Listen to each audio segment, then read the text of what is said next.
मैं नहा रहा था, तभी अचानक मेरी बहन कमरे में घुस आई। मैं चिल्लाया, मैं नहा रहा हूँ, क्या हुआ? उसने खड़े स्वर में कहा, जल्दी करो, मेरी सहेली को वॉशरूम जाना है और वह अब और नहीं रुक सकती।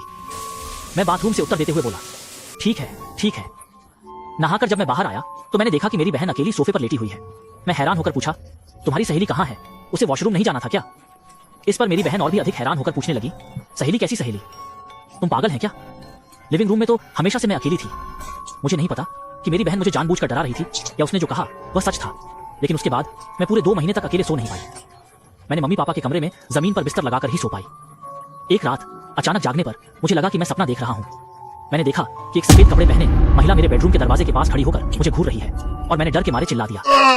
इस पर मेरे मम्मी पापा जाग गए और उन्होंने जल्दी से पूछा, क्या हुआ? मैंने दरवाजे की तरफ इशारा किया।